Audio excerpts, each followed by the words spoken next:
Om.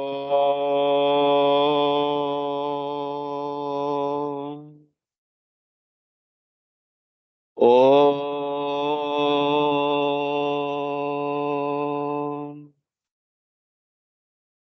Om.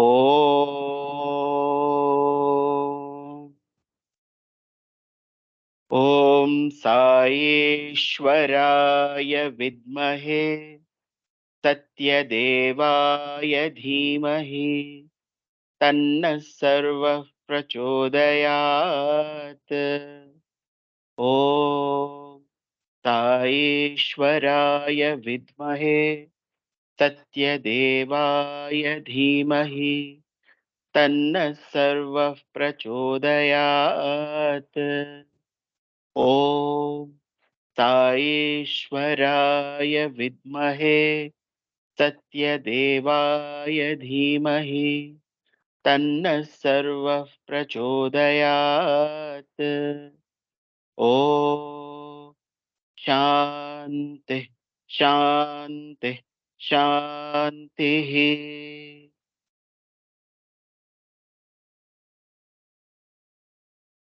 Loving Sairams to all. I offer my humble salutations at the divine lotus feet for beloved Swami. Welcome you all for today's session of my Satsang. Few days back, I was reading a book where I came across beautiful Chinnakatha of Swami. Most of us know it. Once a Vedic scholar was traveling on a boat. He was supposed to attend a Vedic conference, in some village on the other bank of the river. And the boat was moving quite slowly because there was quite, opposite wind. So it was moving slowly. The Vedic scholar, being, quite a garrulous person, he needs some company always to, talk something about. Did not find anyone in the boat, and he was becoming a little restless because someone who are talkative, they cannot be tight-lipped. And the only person, was he himself and the boatman. The boatman was completely engrossed in his job. Somehow he struck conversation with the boatman. Hey man, did you study anything? The boatman replied, Sir, I'm illiterate. I did not go to school. I didn't study anything. The day fool. Nowadays you have schools in every nook and corner. We should have basic literacy you should have these days. Otherwise, what's the use? After some time again he asked, about man, do you know any songs? At least can you sing? Says, no, sir. I don't know how to sing. You don't know songs? Today you have loudspeakers and access to songs everywhere. No, not even one song. At least you carry something like transistor or pocket radio. He asks. The boatman replies, Sir, I don't even know what is that. He says, you don't know what is transistor? So half of your life, 1/4 of your life is waste. Then after some time again he asks, at least do you have a newspaper? For me, I'm illiterate. What am I to do with the newspaper? He said, oh fool. The trend in this Kali Yuga is to, whether you can read or write, you should carry a newspaper. You should always have it, handy with you. So that's the trend. And after some time, again, he asks, no, then he says, no, okay, you don't have newspaper, so half of your life is gone. It's a waste. Then after some time, he says, I forgot my watch. So what's the time now? Could you please tell? Says Swami, sir, I don't know how to see the time. So what's the point of me wearing a watch? He again says the same, no? Whether you know it or not, you should always wear some at least plastic watch, something That's the fashion today. So that's how the conversation goes, and that wind, which was quite heavy, the opposite side becomes a gale, a whirlwind. And it starts, even the boatman, starts losing his control of the boat. He almost loses the control of the boat, and then he asks the scholar, "Sir, do you know swimming?" He says, "I don't know." "Sir, then your entire life is waste." And he jumps into the river. So Bhagavan, he says that, in this, the person traveling over a river, what basically you should know is swimming. Without that, if you know everything else, also, it's of no use. So today, I think each and every one of us should question. We have, nowadays, access to knowledge. Secular knowledge is quite huge, and even the talent is huge. But do we have that? Are we lacking something that makes or that redeems our life? Because without knowing that, even whatever everything else we know, also it's a waste. Something like here in the Vedic scholars' case, it's swimming.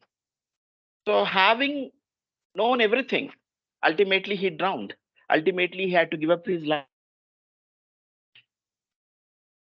And with gaining whatever the little knowledge we have, we start feeling superior to someone, inferior to someone, comparing with others. So here also he was comparing himself with the boatman, and he was telling you don't know this, your life is a waste. Half of your life is a waste. Three-fourth of your life is a waste. So ultimately, his life was waste. And Bhagavan, a lot of lessons are being told in this short story.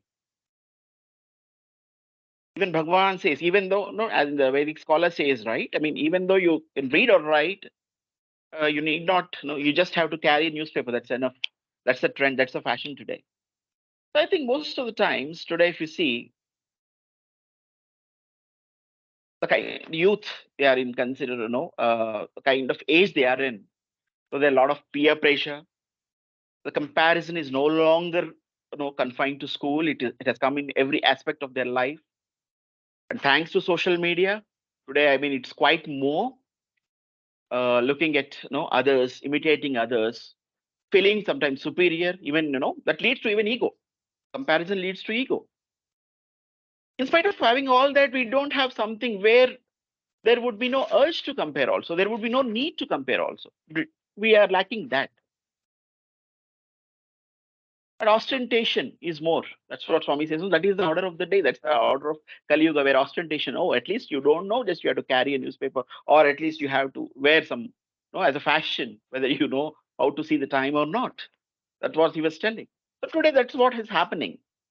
Most of the times, the people or whatever we see in social media, the truth would be different, and something that is being shown to us would be different. It's quite, there'll be a huge distance between the truth and that is being shown to us.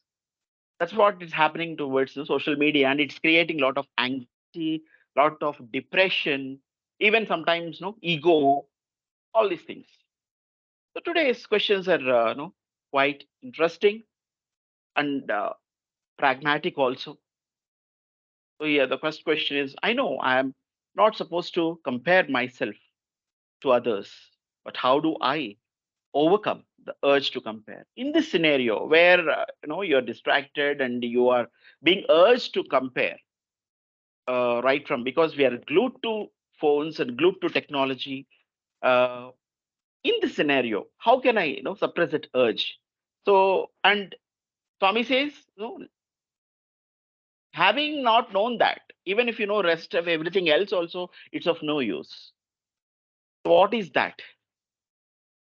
And how do I draw the line? Sometimes, no, if we don't compare, as long as we are to ourselves, it's fine. But when we compare again, we start feeling superior also. And sometimes, yes, self confidence is required to lead a life, but it should not transform to ego.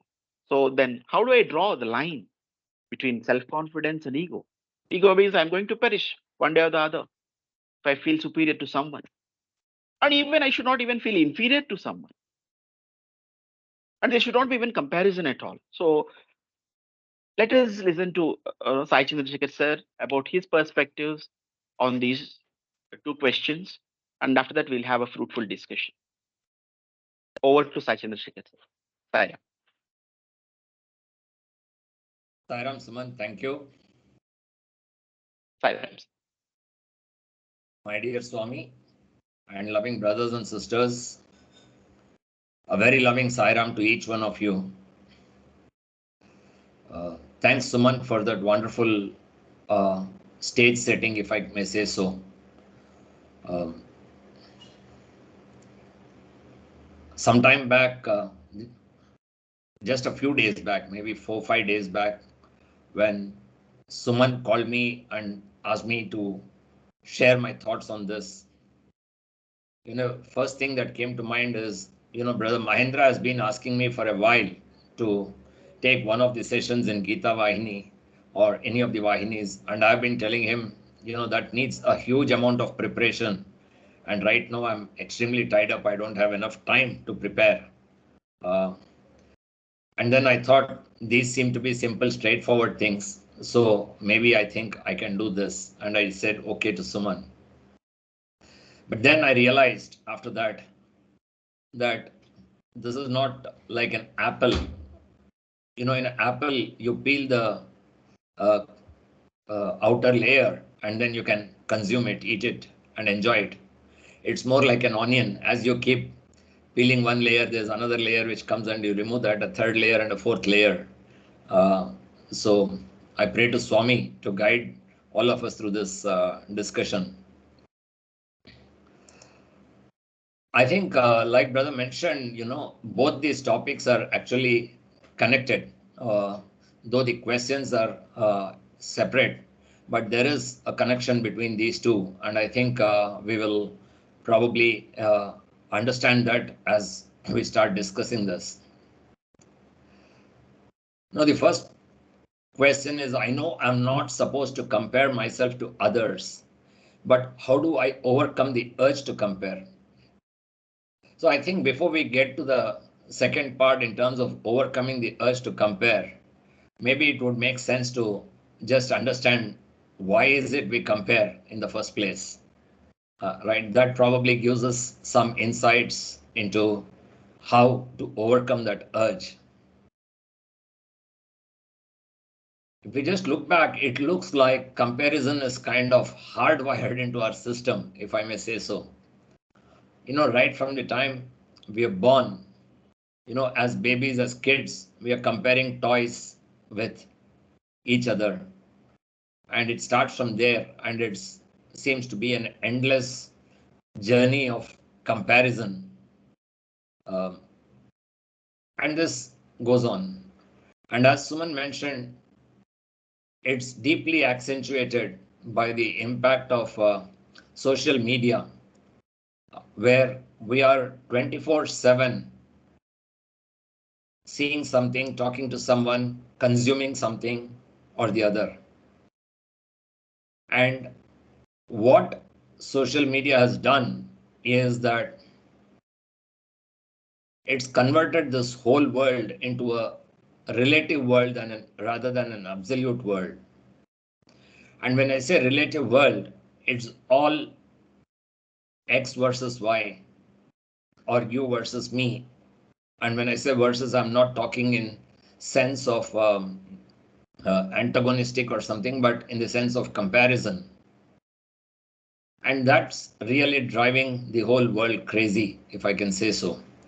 In fact, I was reading this morning that an average teenager in the US spends 113 minutes a day only on TikTok. Now, if you add the other social media to that, I'm just wondering, when do they sleep and when do they eat? Uh, Such is the impact of social media. Now, I think it would be incorrect to blame social media per se, because like Swami always says, these are all instruments. How we use the instrument depends on us. So we can't blame the instrument. And he gives this example of a knife which a doctor uses to treat a patient, to do an operation and save the patient. And the same knife is used by a thief to probably kill someone and rob their money. So it's the same knife. It's not the fault of the knife, but it's the fault of the person who's using the knife. So in that sense, social media can't be blamed. It is the use of social media which I think is the fundamental issue. And who are using the social media? It's you and I. And so the ball comes back to us. But generally, there's a tendency to blame social media.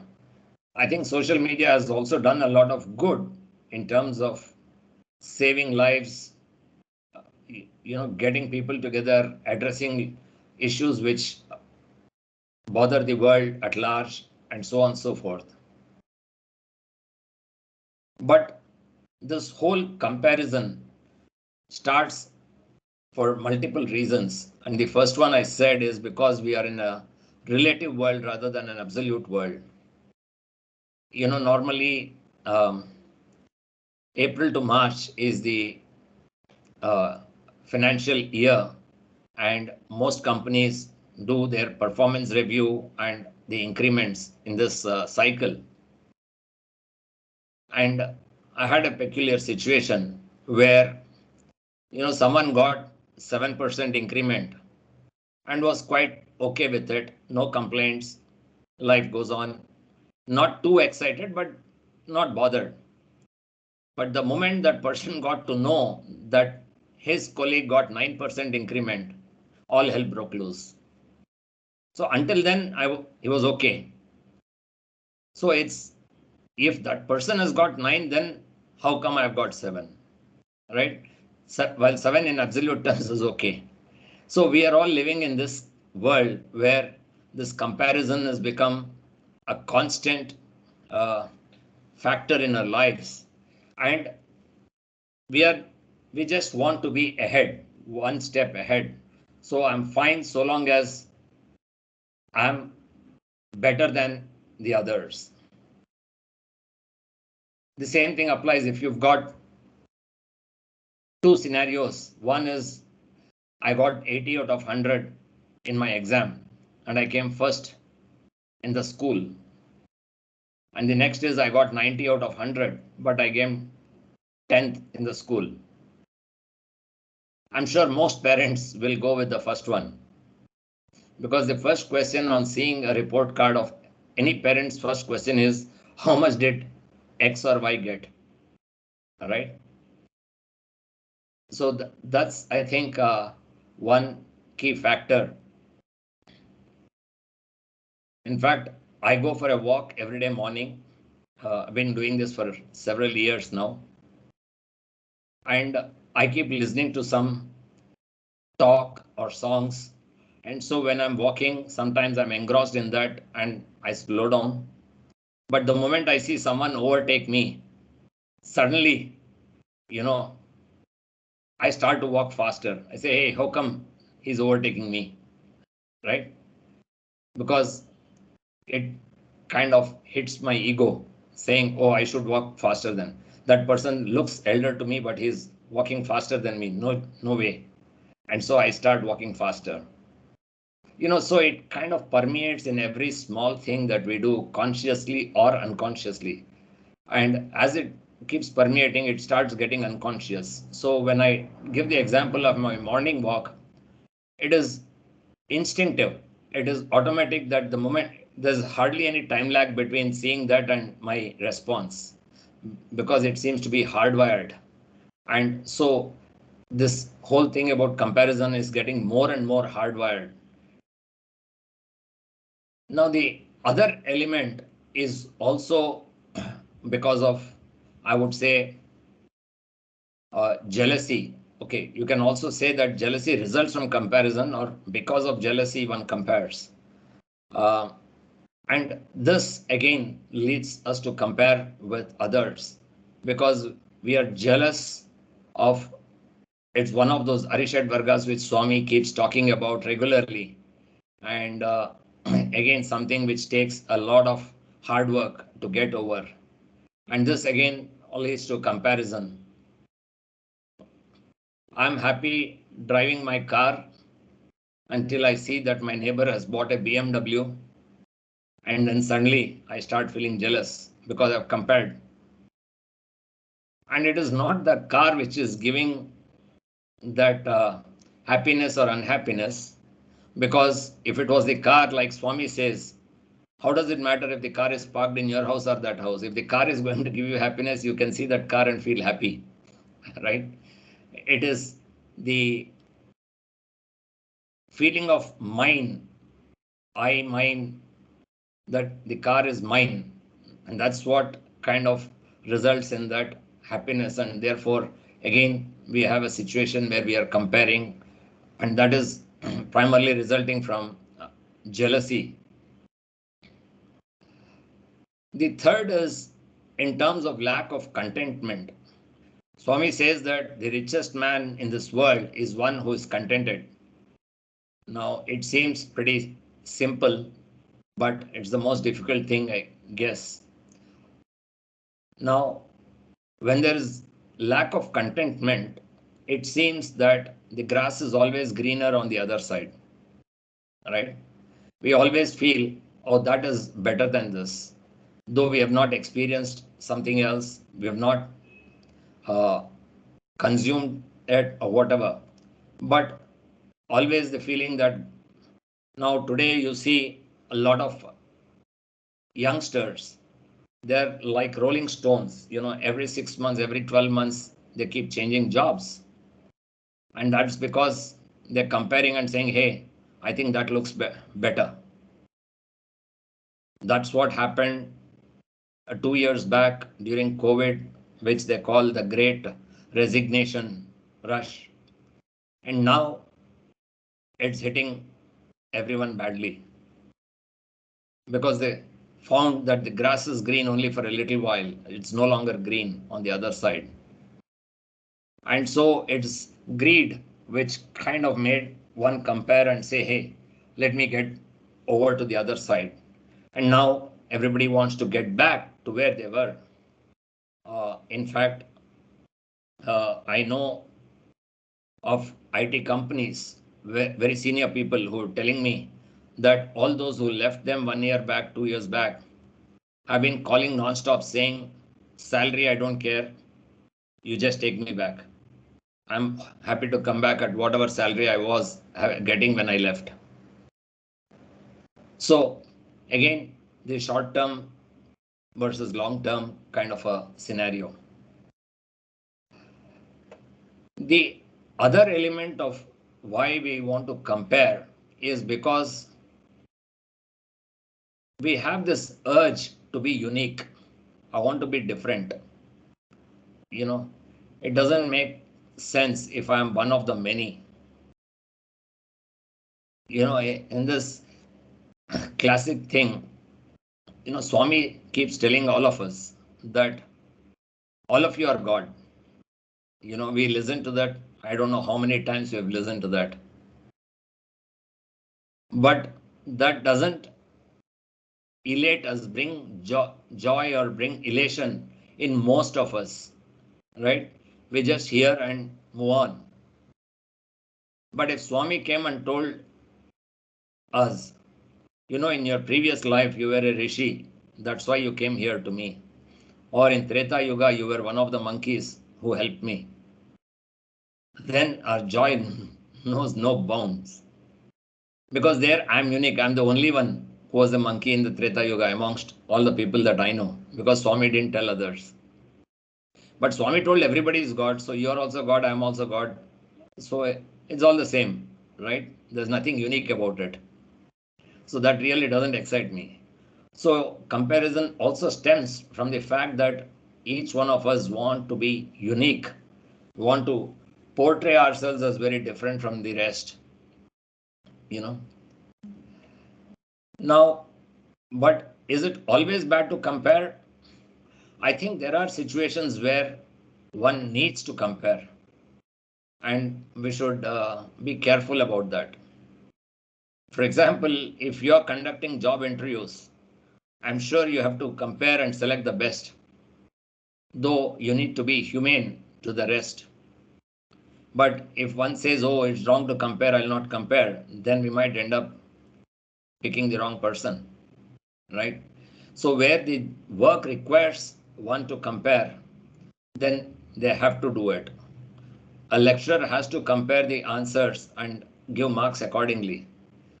Can't say, okay, let's not compare, let's give everyone same marks, you know. So there are situations where one needs to compare, and we just need to recognize that and know that.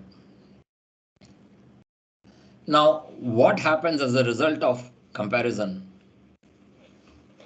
I think one, first and foremost, is either we become jealous of the other person because the other person is way better than us or has something, won a lottery which I didn't win, uh, or there's a feeling of inadequacy or insecurity because I say, hey, I'm not as good as this person.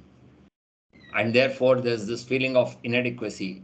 Every time I get out for 3 runs, whereas the other person is every time able to score so many runs. So I start feeling inadequate. I also may start feeling insecure that I may lose my job because of that. Right.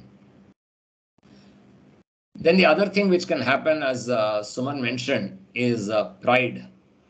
When we compare ourselves with someone who's not achieved what we have, then we start developing pride, which again is a dangerous thing to happen. The other dangerous thing that can happen as a result of comparison is that we end up taking the wrong path. And this is something which we are seeing a lot in today's context, where we say, hey, by hook or crook, I need to get that. I saw this iPhone with my friend, I need an iPhone by hook or crook. And then we start trying the crook way because that's the only option left. So we end up taking the wrong path because of the urge to get or achieve, come what may. But finally, there's also a positive side to this, the impact of comparison. If we are taking in the right spirit, it can also lead to a feeling of gratitude. Gratitude that we have something which somebody else doesn't have. Gratitude that God has been kind to us, you know. And this happens many a times when we see people suffering. There is always a sense of gratitude that, oh, uh, God has spared me from this, you know, and that is a plus or a positive thing as a result of comparison, right? So the question is then, how do you overcome this comparison? Now, I think the first and foremost thing is self acceptance. I think first thing is for us to accept what we are, who we are. I think that's the most important thing because if there is no self acceptance, then there is always the urge to compare and always dissatisfaction. Now, what is self acceptance? That is the understanding that whatever I am, that is the best. And therefore, I accept myself the way I am to start with. Now, that does not mean I don't make any efforts, but once self acceptance comes in, then we look towards self improvement. Self improvement follows self acceptance because if there is no self acceptance, then it's very difficult to have self improvement. And just having self improvement doesn't really help. But if you have only self acceptance and don't have self improvement, then again we may become very complacent. So I think it's very important that we have a balance of these two, the self acceptance and self improvement. But here I think I would like to switch to one of the incidents narrated by Anil Kumar. This is not Professor Anil Kumar, who's the translator, but the other Anil Kumar, who was also a assistant professor in Swami's Institute and who's a Vedam Guru. During a talk at Sai Darshan in Indranagar, he was mentioning that one day, Swami, after giving interviews, used to come into the veranda and chat with the students and staff. And one day, Swami came there and he said, you know, it is very wrong to compare with others. One should be very contented. You should not compare with others at all. If someone says, నా దగ్గర car ఉంది, then you should say, నా దగ్గర కాళ్ళు ఉన్నాయి. That is, I have legs. So what if you have a car? If someone has a mansion, you say that I have the sky as my roof. So it is wrong to compare. You should not compare, is what Swami mentioned. And that time, Professor Anil Kumar, who was sitting there, said, Swami, I have a doubt. Professor Anil Kumar is very well known to ask what comes to his mind. There's no fear at all. And then he asked Swami, Swami, if you don't compare, then how will we have progress? It is because India compares itself with a developed country like US that we make progress, because we say, okay, I want to be like that. So there is, without comparison, then there is no stimulus for progress. Then Swami immediately said, progress means లేనిది పొందటము కాదు, ఉన్నది పెంచుకోవటము. This translates as లేనిది పొందటము కాదు. It is not getting what you don't have. ఉన్నది పెంచుకోవటము. That is growing what you have. Now we say Swami's every word is Veda. And Veda generally have multiple meanings depending on our level of understanding and interpretation. Now, Professor Anil Kumar interpreted this as, okay, whatever goodness is there within you, you have to grow that. That is what is progress. And that is what he actually put in the Next Month magazine that he used to publish. Now, Anil Kumar was mentioning this particular incident, says that his understanding of this is Unnati Penchukotamu, what is there in everyone? It is the Atma. And therefore, Unnati Penchukotamu means recognizing the indweller within us and enhancing that feeling that I am this indweller. So, if you look at it, I'm sure each one of us probably, if we ponder over this, we may get our own understanding of this particular statement. But this is a very, very profound statement from Swami. Again, I'll repeat, progress means లేనిది పొందటము కాదు, ఉన్నది పెంచుకోవటము. It is not getting what you don't have, but enhancing what you have. And I think each one of us have the indweller within us. And therefore, Swami is very clearly said, don't compare, because they are all at the worldly level you're comparing. But what you truly are is your own self. And that is already there with you. So where's the question of comparison? You just enhance that feeling, and then that is where you will progress and you'll meet the goal of our life. Swami has very clearly said the goal of our life is to know where I came from and not to be born again, right? So I think this is a very, very strong guideline to each one of us in terms of how not to compare and why we should not compare. Now, the other thing as a corollary to that is, once we start seeking happiness within and not from external objects, then comparison automatically stops. Because those things don't mean anything to me any longer, because all my happiness, Why are we comparing? Why are we saying, I want this, I want that? It's because that is going to make us happy. That is, end of the day, everything goes back to the need to be happy. But if we start seeking happiness within, then this comparison will automatically stop. So, can we see Swami in all Unnati Penchukotamu? That is, it is not just within me, but I also start seeing that in everybody else. In fact, Swami has given this example also, that when the exam results are announced, all of us go and we start searching for our number.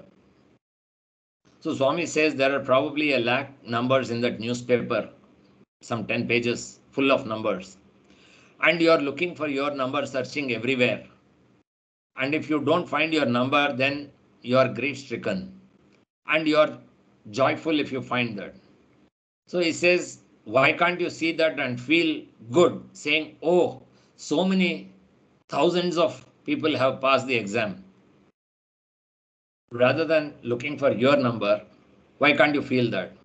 If your friend gets first rank, why can't you feel good that, oh, he has got first rank, so I'm so happy for him? And that, I think, is a positive comparison, if I can say so, and is actually an extension of this statement, Unnati Penchukotamu, because that is what is there within each one of us. And if we can connect to that, enhance our connection with that, and internalize that, then I think this whole urge to compare will stop completely, because those things no longer give us happiness. Those things are not things that we are longing for. What we are longing for is within each one of us, and therefore we will no longer be looking for that. Now, one other very strong concept which helps in reducing or overcoming comparison is what Swami has been talking since the 1970s, which is sealing on desires. Now, comparison is coming out of a desire for something. I have a desire to be first in the class. I have a desire to buy a BMW. I have a desire to make more money. I have a desire to be recognized by everyone. So ultimately the bottom line is a desire, and that desire leads to happiness. And there is this wonderful formula which says that happiness is equal to number of desires fulfilled divided by total number of desires. And Swami has warned us that for every desire fulfilled, there will be a multiple desires, which new desires which come up, right? So as the numerator goes up by 1, denominator will go up by 5 or 10. So it's a process which is never going to help. It's a very losing approach, that is trying to increase the numerator in that to enhance happiness. And the only way you can enhance happiness there is by reducing the denominator, not by increasing the numerator. And which means sealing on desires. So as I reduce the number of desires that I have, the urge to compare goes down more and more. If I were comparing on 20 things, now I probably compare on only 15 things, because I've reduced few desires. I reduce a few more desires, then I compare only on 5 things, and so on. So sealing on desires, which Swami has been mentioning multiple times, and last November this was announced as another offering to Swami until the centenary year, that each one of us will start practicing sealing on desires. I think this is another great way in which to reduce the urge to compare. So if I just have to sum up, we are comparing. Comparison seems to be hardwired. We are comparing primarily because we want to be better than others. There are a lot of desires which need to be fulfilled, because we are living in a relative world rather than an absolute world. where everyone wants to be one up on the other person. Uh, we also, there's another reason for comparison is also this hero worship. I want to be like Mahendra Singh Dhoni. I want to be like. So we have these heroes who we worship, and these days hero worship has crossed all limits, and that we compare for that reason, compare due to lack of contentment, compare due to jealousy. And the best way to overcome comparison is Unnati Penchukotamu, which is connecting within, seeking happiness within, looking at everyone as the same part of the same uh, overall uh, being, and then reducing desires or sealing on desires. I think this will help us in terms of overcoming the urge to compare. Yeah, it's easier said than done, and which is why Swami always keeps harping on abhyasa or practice. It probably takes us a few lifetimes to practice this and reach that stage, different number of lifetimes for each one of us. But I think we are all extremely fortunate that Swami has brought us so near to him and has given us all his teachings. And if we can follow what he said, my life is my message, and then later on said, your life is my message. So if we can make our life his message, then I think we are done.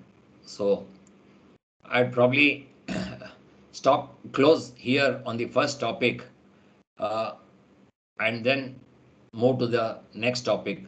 Just wanted to also mention the point about self acceptance and self improvement. I think that's from a worldly perspective.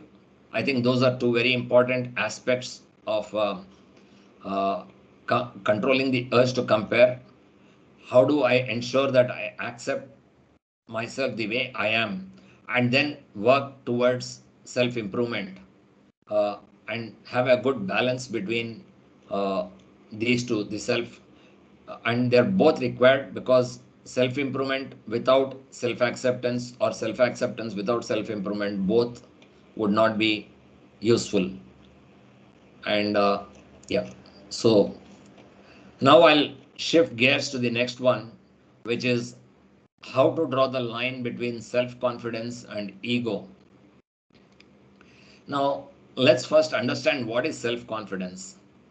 Now, again, from a worldly standpoint, I'll just read out the definition of self confidence and definition of ego as per the Cambridge Dictionary. Now, it says self confidence is the belief that you can do things well and that other people respect you. Ego is your idea or opinion of yourself, especially your feeling of your own importance and ability, is how Cambridge Dictionary has defined this. Now, if you see, the two seem pretty close.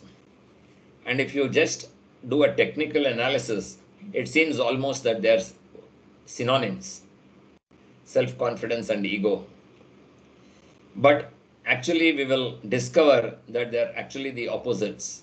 And that's why the question, how to draw the line between self confidence and ego, the question itself presupposes that there are two different things, and one is a good thing and the other is not a good thing.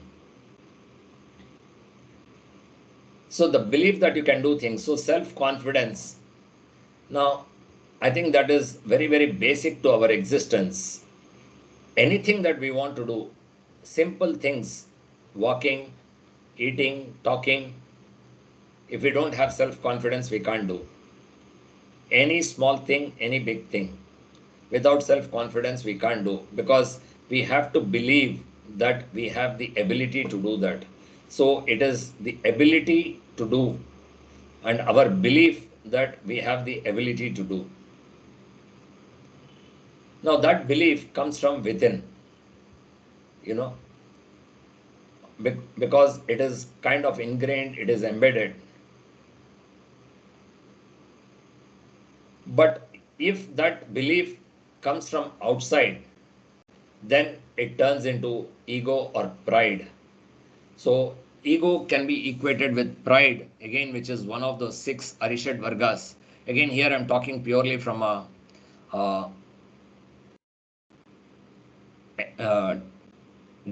textual standpoint or from a non-spiritual standpoint, as a uh, just from an English language standpoint, right? And this again, this ego or pride, which is coming from outside, is coming from a comparison, which we discussed just now. The idea that I am better, and the moment I start feeling that I am better, then I start getting this pride or ego. And once there is this ego, we start becoming judgmental, because I then say, hey, you know what? I'm so great. This person, no good. This person, this. And once that is there, we have a constant need to establish our superiority. You know, uh, there is this feeling that I can change others. There is this tendency to put others down. And this again comes from a comparison. So we end up living in scarcity when we are full of ego. Sometimes self confidence can turn into ego. You start with self confidence and then start moving towards ego. For example, I am very confident that I've studied well and I wrote the exam well. Now, but once I get to know that I got first rank, then it turns into ego. That self confidence turns into ego. Oh, you know what? I am, nobody can beat me. I'm first. So the self confidence which was there before writing the exam and after writing, but before the results, now suddenly turns into ego. And that is because I now feel a sense of superiority. Sometimes this shift from self confidence to ego can also be as a result of somebody else, not because of us. Uh, Generally after bhajans, we go and tell some singer, hey, your bhajan was very nice today. And then most often than not, the answer is, oh, it's Swami's Sankalpa. But somewhere deep within, there is some joy welling. Oh, I've been appreciated and all that. Now that happens 3-4 times for the same bhajan. And then suddenly there is this possessiveness. It starts getting labeled that this bhajan is this person's bhajan. Nobody else should sing this bhajan. It is his bhajan, you know. And we have seen this in so many places. I've seen this. There are specific bhajans which are quote unquote exclusive for specific singers. Nobody else will sing that bhajan. You know. Now it's very clear that it started with somebody else. Originally, when I sang, I probably didn't have the ego. I was just singing as an offering to God. But slowly, as people started praising, as again and again it started getting reinforced, then slowly it moved from that to ego. And I still remember T.G. Krishnamurti sir's uh, talk where he said that whenever somebody comes and told him, thanks for the service, he would tell them, thank the Lord, not me. Now, many a times all of us do that. But I think it's a question of what is our state of mind when we say that. Do we actually mean it in the core of our heart, or we say it because it's a nice thing to say? And he says that feeling is what protected him from death when he had accident. And Swami told him that he gave a talk and he said, Swami saved me. Immediately Swami stopped him and said, I didn't save you. And then he asked Swami, but if you didn't save me, who will save me? Who could have saved me? And Swami told, yeah, you have saved yourself. Because before that accident happened, I checked whether you have any balance. So every time you helped, you told people, thank the Lord. So that whole thing came to me. and from there it came back to your account. And so there was balance in your account which I used, and that is what saved you. So when we are truly believe in that, and that is the state of mind, that is what determines whether it's actually truly we believe, or it's just an ego which is taking a facade of this. Now, one of the way to differentiate between self-confidence and ego is humility. Typically ego and humility are opposites. And someone who's having self-confidence but does not have ego always demonstrates or shows humility. Now, when we talk of humility, I think Suman rightly mentioned we should be careful. We should not confuse between humility and low self-esteem. Sometimes we have this thing, oh, no, no, no, I'm no good at this. I don't know this. No, no, I can't do this. I'm no good, kind of a thing. Now, Swami says that is also ego. Low self-esteem is also ego. It is not humility. And so we have to be very careful that where we draw a line between humility and low self-esteem. And low self-esteem is ego, is what Swami has very, very clearly told us. And the way to differentiate, the other point in differentiating how to draw the line between self-confidence and ego. When it is ego, the focus is on me, I. Now we get too attached to the idea of I, mine, me, etc. Now we are obsessed with ourselves. Uh, Everything revolves around me, and it makes us absorbed with ourselves. And this, frankly, results in a lot of stress in our life because we are never happy. The focus is on me, and I'm not happy with myself, with what I have got, what I have achieved, what I have done. And so it becomes a source of stress. And it leads to insecurity, a feeling of self-doubt, a feeling of inadequacy. And therefore, we need to be careful. These are all very clear indicators of ego. So it helps us differentiate these two. But now coming back to ego from a spiritual context, the Sanskrit term for ego is ahankara. So it is aham plus akara. Now aham is I. Now I is universal. Now Swami says, if I say, who is Kasturi? Kasturi will get up and say, I am Kasturi. If I say, who is Kutumbrao? Kutumbrao will get up and say, I am Kutumbrao.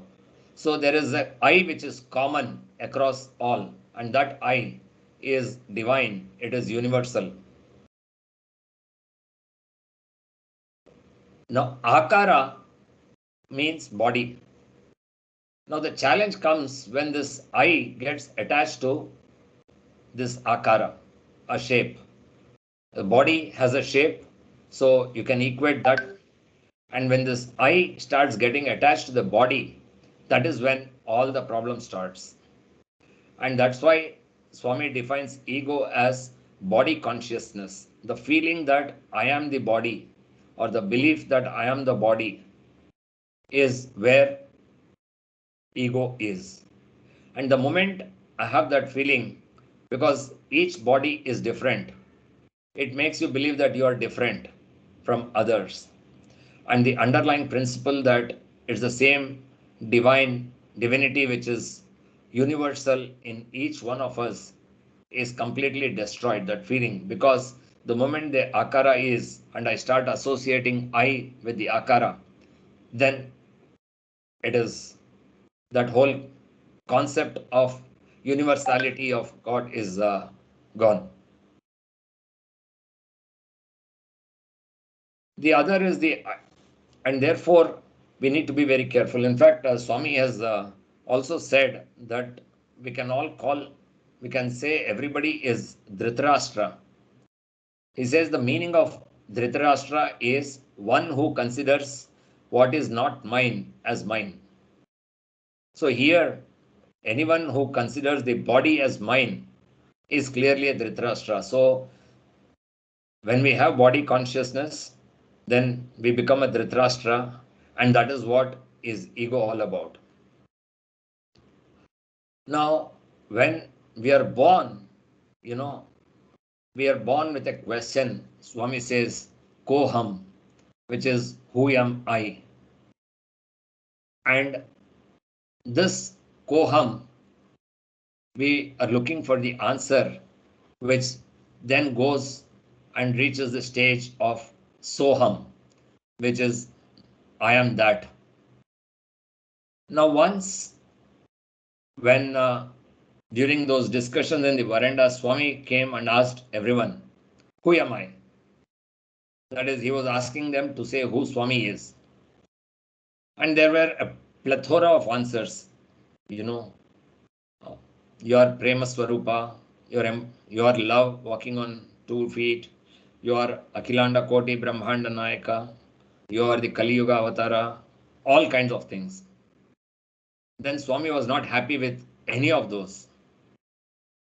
And then he said, Nenu Nene, I am I. Now, Swami has many times been using this phrase. You say, I am not an animal, I am man. I am not an animal, I am man. Swami says, if you just say I am not an animal, it is only 50%. Then you have to say, I am man. Now, we have this Mahavakya called Aham Brahmasmi. Now, Swami says even that is duality because it says Aham I and Brahmasmi, which is Brahma is different from I. There are two things. So, that Aham Brahmasmi is also only an intermediate stage in our journey.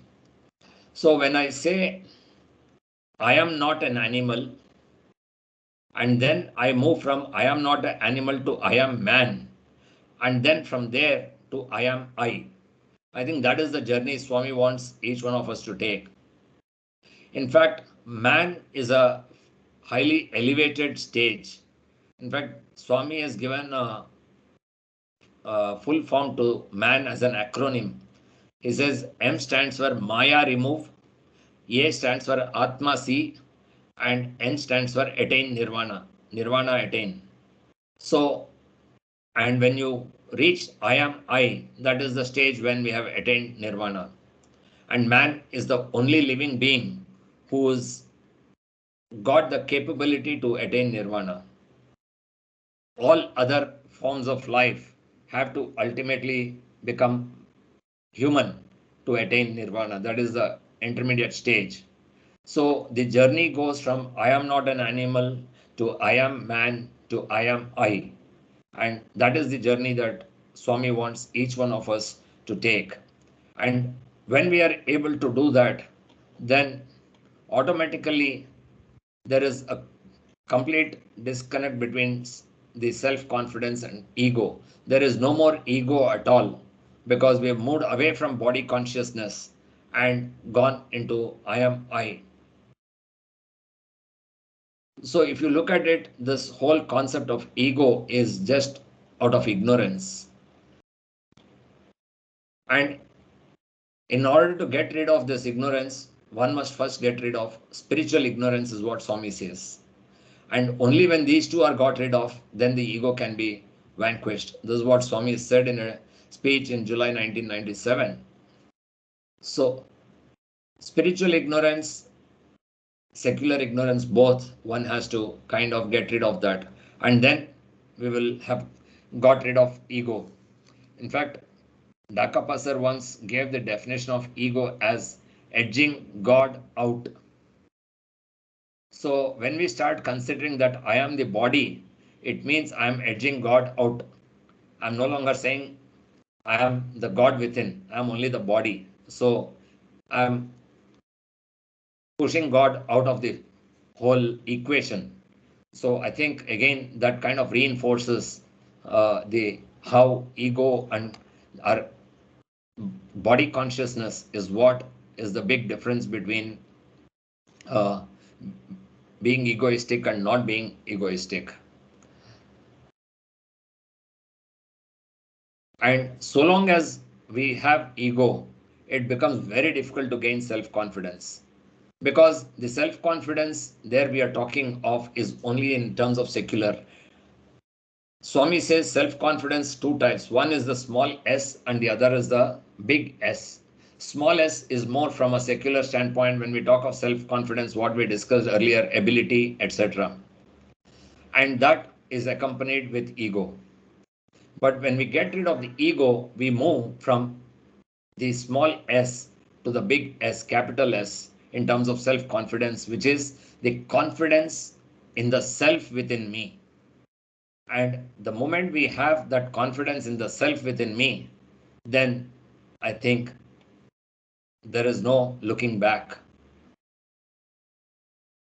And that is where we are able to kind of vanquish the ego.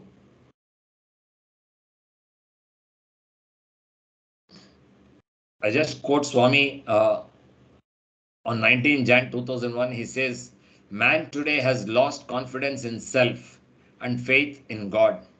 Every man must develop self confidence as it is the primal cause for everything. Without confidence in the self, human life is a waste." So, very clearly, Swami here is referring to confidence in the self. That is the word he has used, which is the Atma within. That is the self he is referring to. Without confidence in the self, human life is a waste. Because human life, the only purpose of human life is to attain that confidence in the self. And that, if we are not able to, then that life is waste. In fact, Swami has also said an astika is one who has self confidence. An astika is one who lacks self confidence. Astika Nastika is one who becomes astika in times of difficulties and nastika in other times. And finally, he talks of yastika, one who has an inborn trait of devotion to God and who leads a pure and sacred life throughout.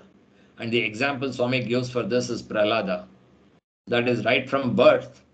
It is 100% devotion to God, faith in God, and leads a pure and very sacred life.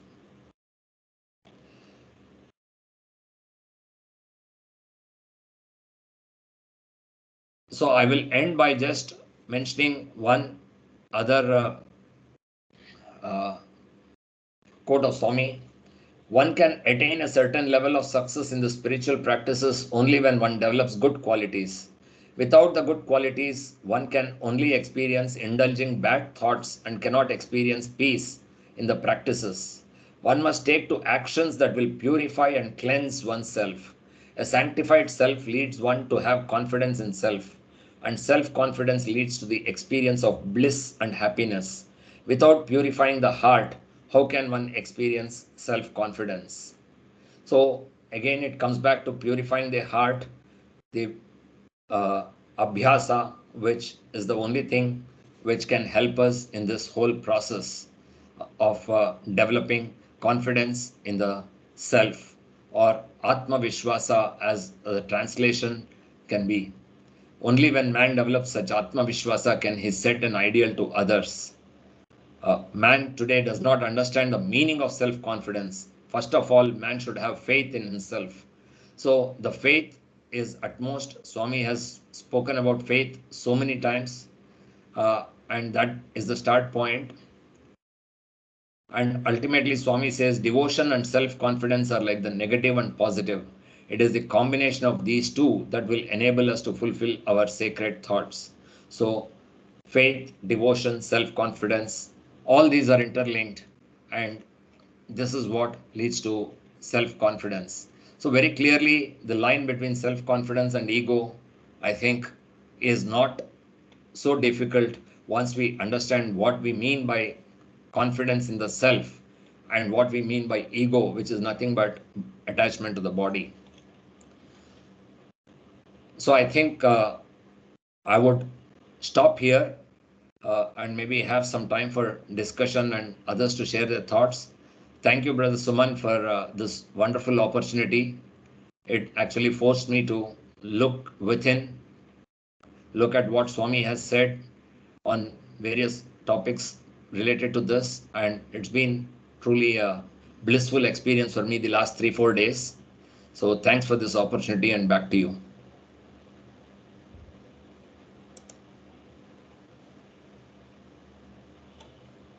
Thank you very much, Thank you sir, very much, sir, for this for this beautiful beautiful satsang. satsang. Lot of inputs to ponder over. You're echoing.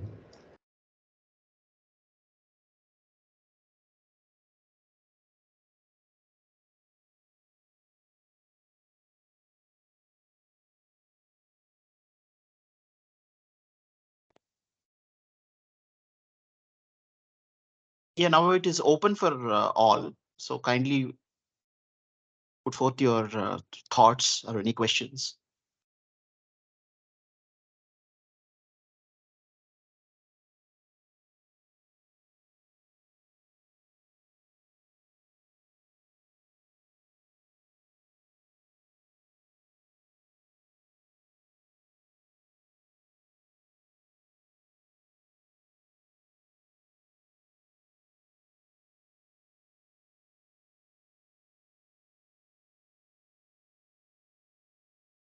Sridhar sir, shall we start with you?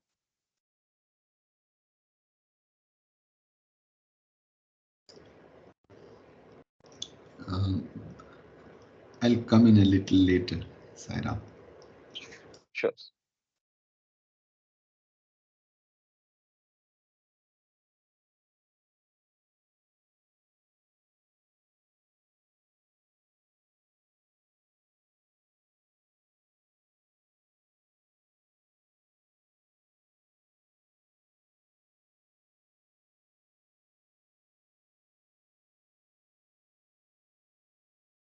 Sairam, any thoughts or any particular point?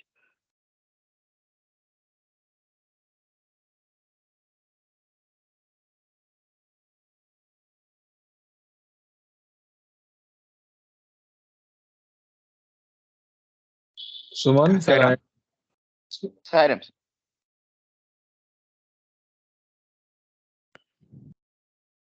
can I add my points? Sriram Sure. here. Yeah. Sure. First of all, thank you so much, sir, for the wonderful explanation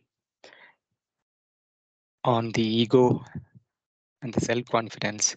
I have a doubt or clarification on having lowest self-esteem. Is it also kind of ego? I mean,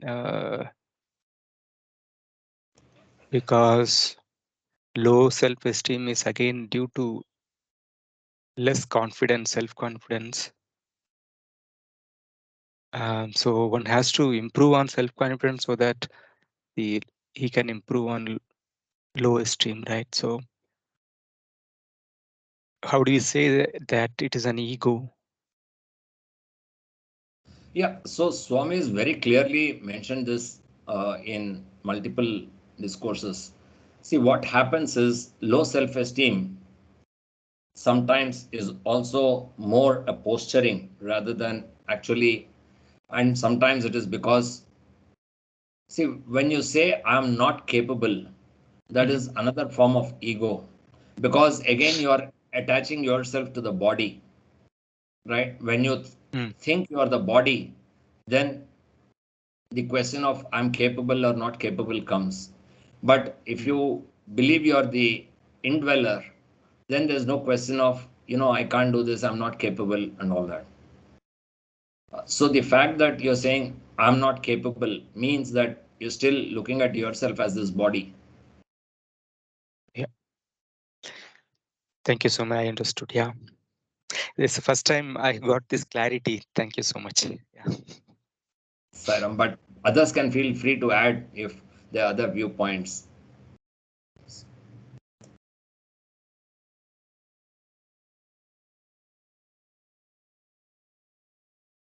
Yeah, Manat sir, you were making some point. Yeah, I was just trying to contemplate on what was. See, it's a really very, very interesting. Thank you, Suman and Sai sir. It was beautiful. I mean, I enjoyed it. It was such a thought-provoking, and it stimulated our minds in the right direction to ponder over spiritual sadhana. Thank you, sir, immensely. I just wanted to a small add-on. You see, Sai sir mentioned the three important aspects. Self-contentment, self-acceptance, and self-improvement. I was just thinking whether we need to include self-respect also. Self-respect. For example, self-respect for higher values like faith, devotion, as Sai sir mentioned, humility, and this becomes our internal benchmark when we try to improve each time. That is compete with oneself.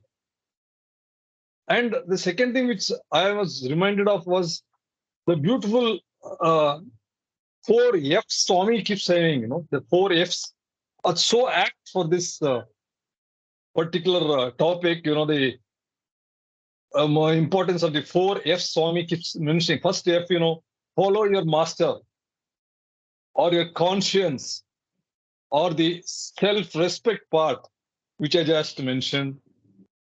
Then second F, is to face the devil, the temptations.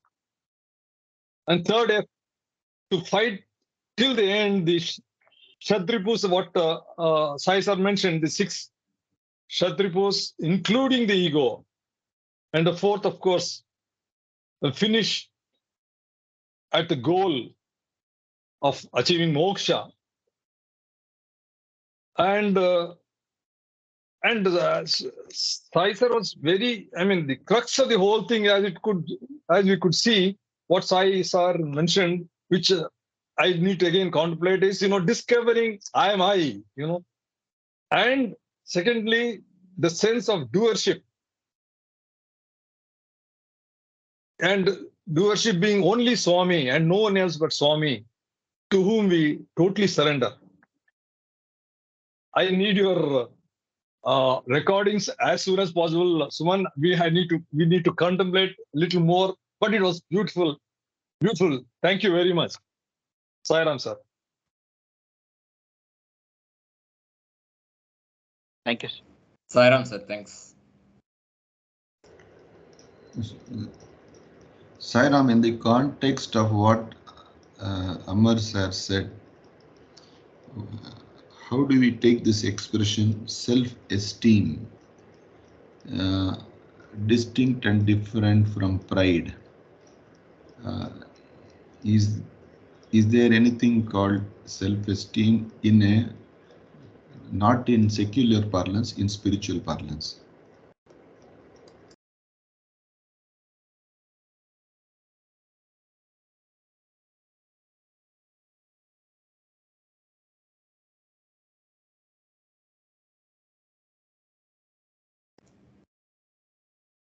Interesting thought. I think my first reaction is that in a spiritual parlance, probably it doesn't have a place, in the sense that the moment you say I'm not the body, then there's no question of high, low, or any attributes, right? When there's no attributes, where's the question of esteem? It's gunatita.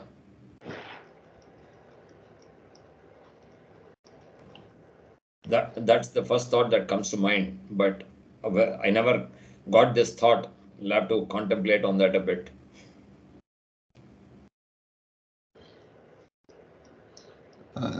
Sir, you said astika,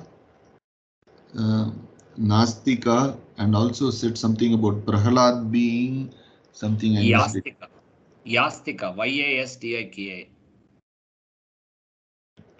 What does that mean, sir? So Swami has defined Yastika as one who has an inborn trait of devotion to God and who leads a pure and sacred life throughout. So inborn trait by birth, it comes and the whole life is led in a pure and sacred way. Thank you. So he has talked about this in 1984. He gave a series of discourses on the Gita for 1 month. It's there in that. Unfortunately, those discourses are not there in Satya Sai Speaks, but they're published as a separate book.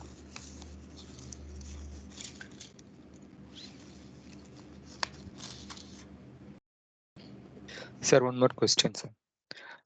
You mentioned about the Swamis was telling about spiritual ignorance. Could you elaborate? What is that actually when you say someone has spiritual ignorance, has or he don't have? What does that actually means? See, okay, I'm just reading that statement again. Ego is born out of ignorance. This ignorance is due to indiscretion. In order to get rid of the ignorance, one must get rid of spiritual ignorance. When these two are got rid of, only then the ego can be vanquished. This is on 16th July 1997, in case you want to look up the full discourse. Now, I think here he's referring to when we say spiritual ignorance, there are a lot of practices which we think are spiritual in nature, and we start doing them in a mechanical way. And we believe that if I do this, then, I'm done. Whereas actually we forget the reason behind that. So when we do something mechanically without understanding the why behind the what. So for example, I go every Sunday and do Narayan Seva. And I feel very good that I'm doing Narayan Seva. But if I don't understand that the purpose of that is to see Swami in each of those Narayana and serve Swami, then I could be doing Narayan Seva for 100 years. But I really will not benefit from that to the extent that I would if I didn't have that ignorance that I'm actually serving Swami.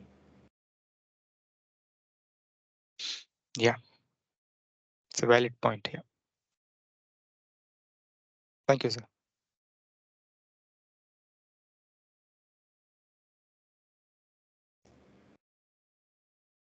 Sir, can I come in, Suman? Yes, sir. Yes, sir. Please.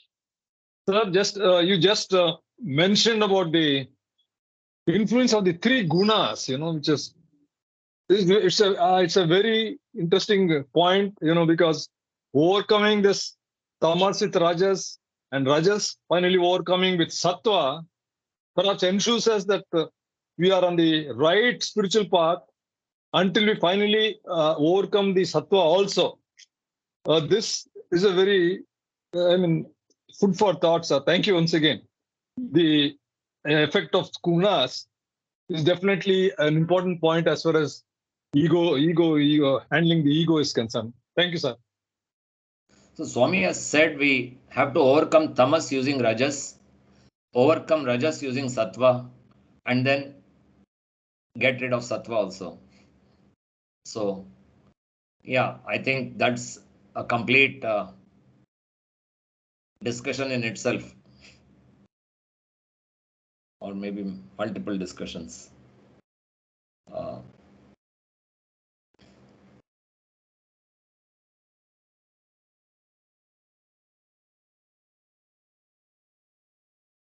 See, even when it comes to bhajans, when it comes to Swami's discourses, we do comparison, right? We say that 1997 discourse is very good.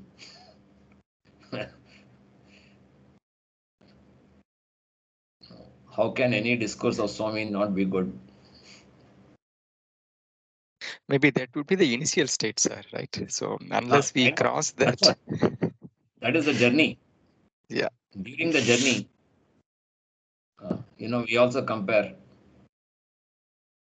that way.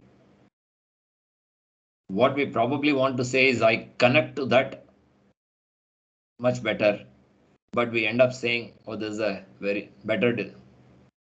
We say this bhajan is better than that. This is my favorite bhajan.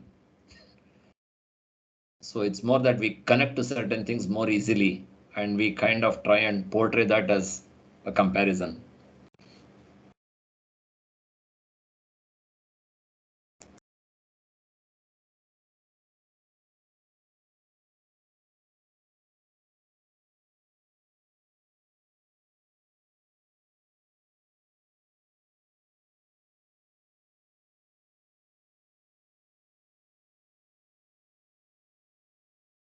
Any thoughts or questions? Comparison generally leads to all the negatives which were beautifully elucidated. But you also did say that there are one or two positives. Can comparison be one approach to bring unity in a community, in a seva group, in our organizational efforts? It is not to distinguish or discriminate with other groups. We are better and things like that. But within, sometimes even in the parental approach, we do compare among siblings to more inspire and motivate, not to discriminate and discourage. Some thoughts, please. See, from a secular standpoint, comparison can surely be used in a positive way also. Like Swami always says, it is how you use it that determines whether it's good or bad, and not that in isolation. Um, and if comparison is done with that right intent, then definitely yes, because many a times I use that to know where I stand vis-a-vis where I need to be, and then to improve. Now there is two, from a secular standpoint, you can compare with yourself or you can compare with others. In fact, when we do performance review, I tell them that you need to compare on 3 counts. One is compare with your own work of last year. Are you better than last year compared to your own work? 2 is compare with your goals. So have you met the goal, or you're above the goal, below the goal? 3 is compare with your peers to see if you're the best or you're in the top quartile or whatever. Now that's purely from a secular standpoint. Now compare with yourself last year is more to say, okay, I'm setting the bar high so that I can do better. And therefore that is in a sense a positive way of looking at comparison. So yes, depending on how it is used, it can, but then it goes back to that statement which Swami said, ఉన్నది పెంచుకోవటం కాదు, లేనిది పొందటం కాదు, ఉన్నది పెంచుకోవటము. So Swami is saying you get that unity through this process of unnati penchukotamu. That is, if we can all believe that he is the indweller, then there is perfect unity. Nothing can be more united than that. But until we reach that stage, yes, we can use from a secular standpoint comparison in a positive way. But again, whether it is positive or not depends completely on the mindset of each one of us. I may be having an intent of using it in a positive way, but the other person may not recognize that intent. So that is the only danger that is there. Thank you. Got it. You said, as you were presenting, the positive side of comparison is that it leads to gratitude. Yes. When we see that we have more than many people who are not having, we count our blessings and be grateful to the divine. That is the spiritual side, I guess, the positive. In fact, the core principle in Narayan Seva is we need to realize that we have been given to share, and you need to go to the Narayanas and share and unite with them. From a mental perspective, I think this comparison judgment is all a thought-driven process of the mind, and the more we attempt to empty our mind of this comparison and judgment, we become lighter and we move towards unity, purity, and divinity. Yeah. In fact, Swami says the body is inert. The Atma is self-effulgent always. So what is left is the mind. So that is what you have to work on. And I think what you said is very clearly there. Which is he also keeps saying, Mana eva manushyanam karanam bandha mokshayoho. It is mind which is the cause for both bondage and liberation.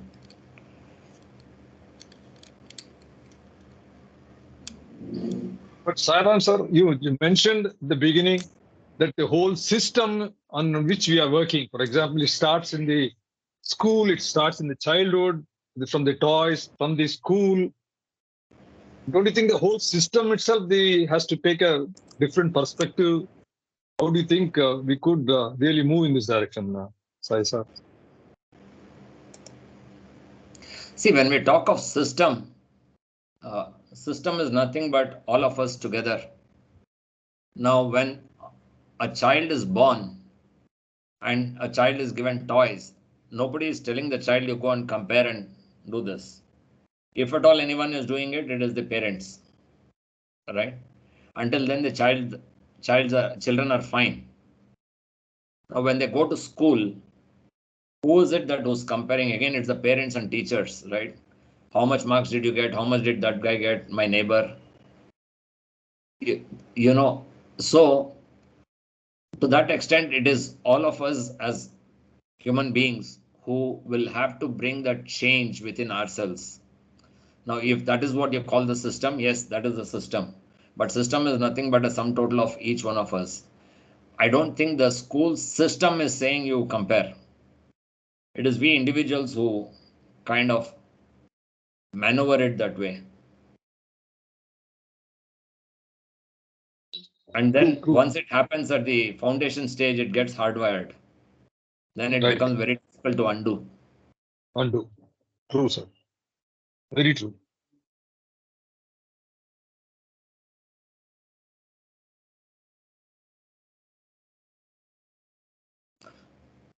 You know, there is this thing, I don't know, recently I saw this message called Ubuntu. Probably many of you would have seen on WhatsApp. There was this person who went to some place in Africa, and he said there's this box of sweets which is kept near the tree.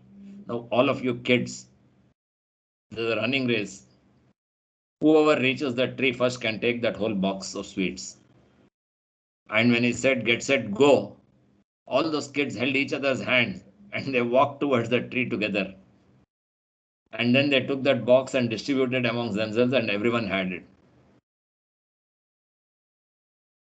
And they call that Ubuntu. Now, I think there's so much of learning in that, because kids by birth are very innocent, all children, you know. It's later on life which starts poisoning that innocence, if I can say so. the wiring starts. There was another very important point we brought about. Like say somebody works hard and he gets a first rank, then slowly it turns into ego. So aiming towards achievement is laced with the threat of ego taking over. So should one not aim high? It's not a mischievous question, it's an innocent question. It is just that, yes, somebody sings very well, somebody does some seva very well, somebody speaks in a satsang very well, and somebody pats on the back and say you're done well, and that slowly that turns into ego, specific bhajan for specific people. You have given beautiful illustrations.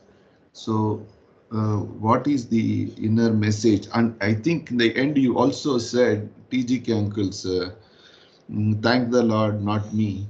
As an offering, everything is an offering to him is the only way to wash the risk of turning egoistic. Maybe some value can be added to that statement. Yeah, so this is a classic case of self-confidence slowly moving towards ego if one is not careful. So this is more, I think, a word of caution to each one of us, saying that these are warning bells. And when these kind of things start happening, know that you're entering into a danger zone and immediately pull back.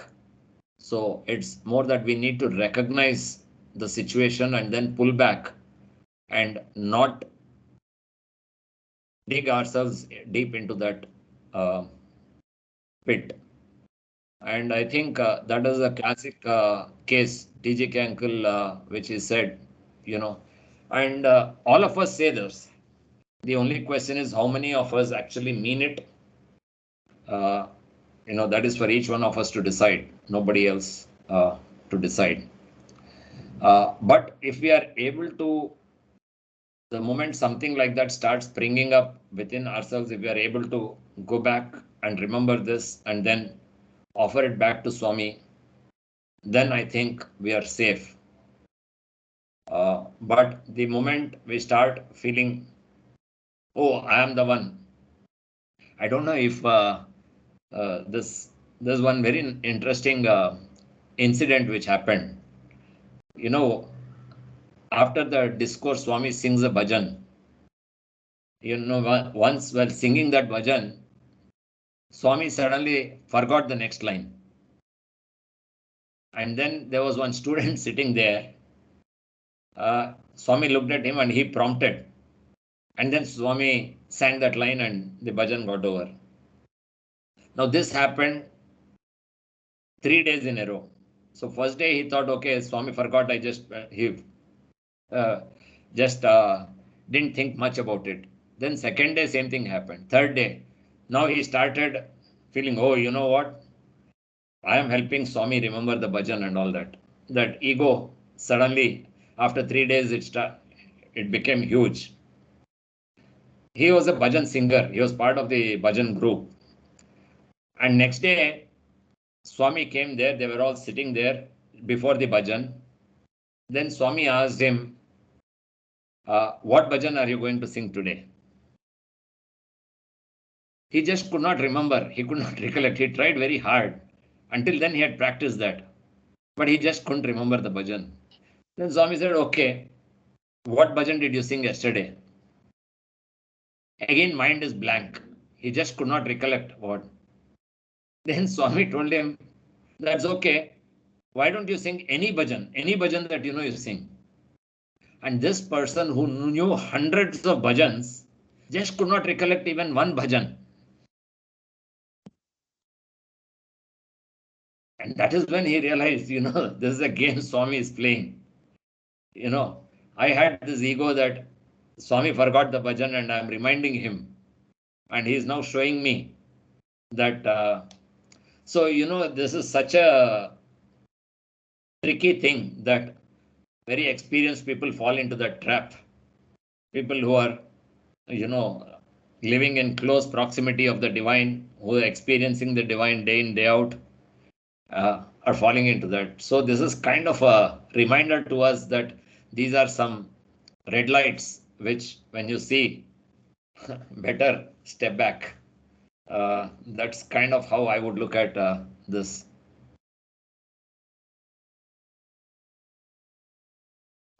So as you the recognition, you move towards ego, and when you offer it to Swami, you develop humility.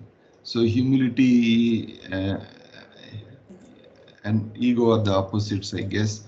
And any action will surely result in some kind of achievement, and the achievement could lead you to be egoistic in course of time. And to avoid that, you need to develop humility. Is a summary I seem to be Yes, catching. Yeah, thanks. absolutely.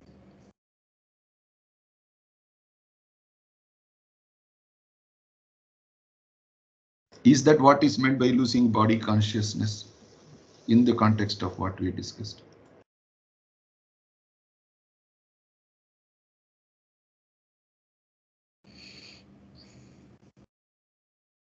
See, I'm not. I The don't know. moment you own the moment, sorry, the moment you own the success, your I and mine comes. The Yes, moment you offer it in humility, the body consciousness is lost. Is perhaps what you meant to say. I don't know if losing body consciousness is the right phrase. I would say not believing that I am the body, because losing body consciousness may sound a little different. And uh, Swami says, Only in the limited context of what we discussed. I'm sorry about huh, that. Yeah. because Swami said 3 bottles you take and you lost body consciousness.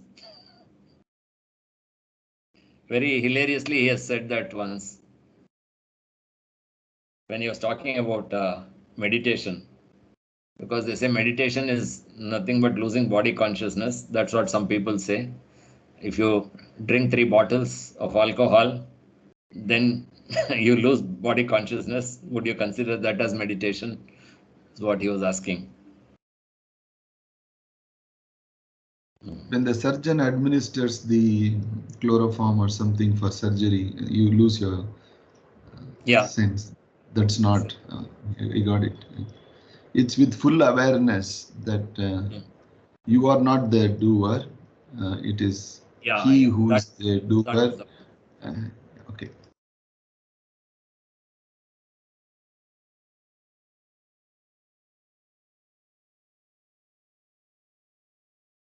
Any more questions or thoughts?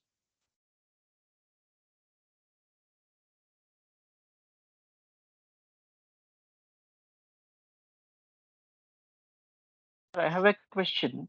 So you said the root of ego is feeling that I am the body. And even Swami said that true progress is growing what you have. It is no growing to that higher self. So to create the distance between the physicality, the body mind complex, what are the basic practical steps? Where to start?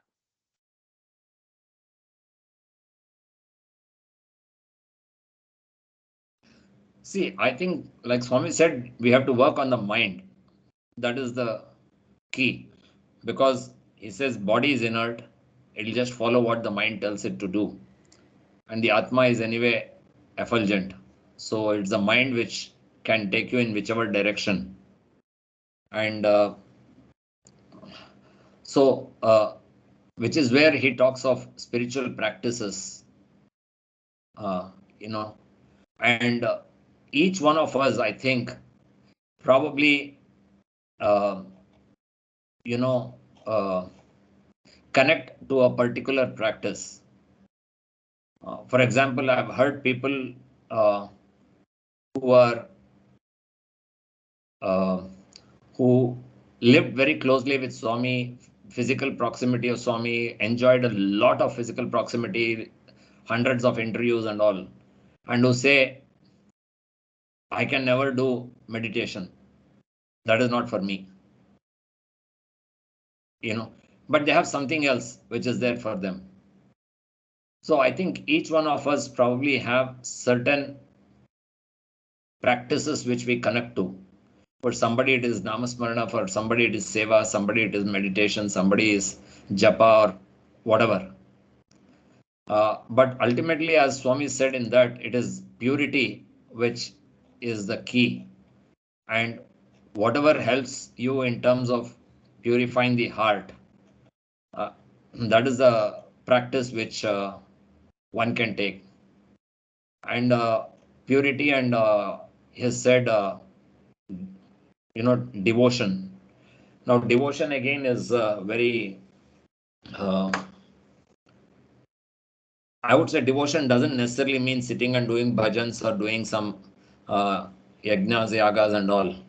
It's a state of mind, because Swami has kind of defined that as love for God is devotion.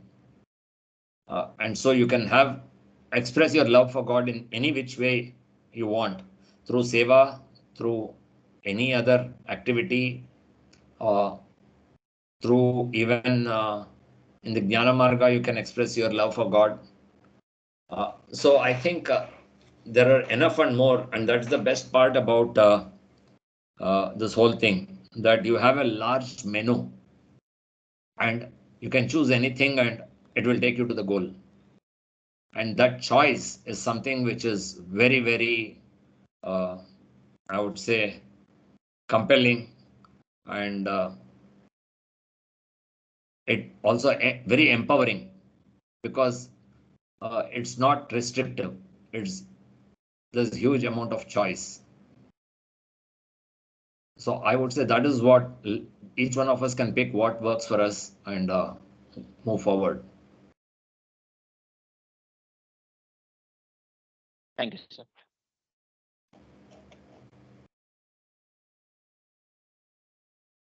Any more questions or thoughts before closing?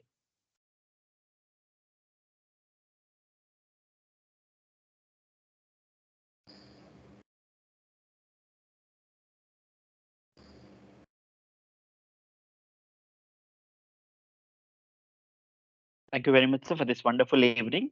I mean, there's a lot more inputs from your side to ponder upon. So you said comparison is hardwired, and due to jealousy, sometimes we compare, or jealousy could be a consequence of comparison. And lack of contentment and greed can lead us to comparison. One thing is feeling of wanting to be special. That creates a kind of comparison, and that actually provokes us to compare ourselves. And you said, and wherever comparison is required, we should do it. That is also there are even positive impacts also. So where you said it can actually create gratitude in us, that can make us count blessings. So comparison, the positive impacts. That's a wonderful, I think, takeaway. And self acceptance to self improvement, the balance one should have in life. And wonderful definition of progress told by Swami, you have quoted. So లేనిది పొందడం కాదు, ఉన్నది పెంచుకోవటం. So it's growing what you have. So recognizing what exactly we have and growing to that is ultimate, the true progress is. And seeking happiness within us, and where sealing on desires would be one of the practices which we can do in the direction. And later you touched upon the self confidence and ego, and how self confidence can transform to ego. Even you touched upon low self esteem, and the journey from I am not an animal to I am the man to I am I.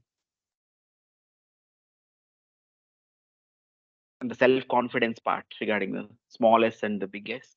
And a lot more takeaways: astika, nastika, astika, nastika, and yastika. I think from astika to yastika is a journey. It's amazing. So thank you, sir, this wonderful evening. I think I need to listen to this talk a lot more times to slowly get the essence of it and start to practice in our lives. So with this, we close today's session with Asatoma. Asatoma Sadgamaya Tamasoma Jyotirgamaya Mrityorma Amritangamaya. Om Shanti Shanti Shanti. Samastaloka Sukhino Bhavantu. Samastaloka Sukhino Bhavantu. Samastaloka Sukhino Bhavantu. Om Shanti Shanti Shanti. जय बोलो भगवान श्री सत्य साई बाबा जी की जय. Thank you all. Sai Ram. Sai Ram. Thanks, sir. Thank you. Thank you, Sai Ram. Sai Ram.